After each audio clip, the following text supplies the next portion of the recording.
Welcome back everyone. तो आज हम बात करने वाले हैं भारत सरकार के नए ऑनलाइन गेमिंग बिल की, जिसने गेमिंग की दुनिया में हाहाकार मचा दी है। यह बिल क्या है, इसका हम पर क्या असर होगा और इसके पीछे सरकार का क्या मकसद है, चलिए जानते हैं।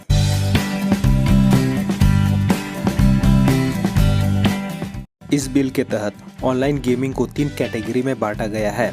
पहली है ई स्पोर्ट्स, जो स्किल पर आधारित होते हैं, जैसे कॉम्पिटिटिव गेम्स। सरकार ई स्पोर्ट्स को एक खेल के तौर पर मान्यता देगी और इसे बढ़ावा भी देगी। दूसरी कैटेगरी है सोशल गेम्स, जो बिना पैसे वाले गेम्स आते हैं, जैसे कि लूडो या चेस। इस पर कोई रोक टोक नहीं है। अब आते हैं सबसे जरूरी कैटेगरी पर, ऑनलाइन मनी गेम्स। ये वो खेल हैं जहाँ पर आप पैसे लगाकर खेलते हैं। इस बिल के अनुसार चाहे ये खेल स्किल पर आधारित हो या सिर्फ लक पर, इन सभी पर पूरी तरह से बैन लगा दिया जाएगा। सवाल यह है कि सरकार ऐसा क्यों कर रही है।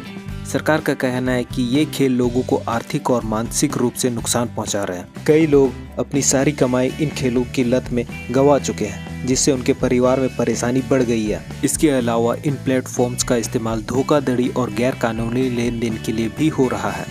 इसलिए सरकार का मानना है कि इस पर रोक लगाना बहुत जरूरी है। लेकिन इस बिल में सजा मिलेगी किसे?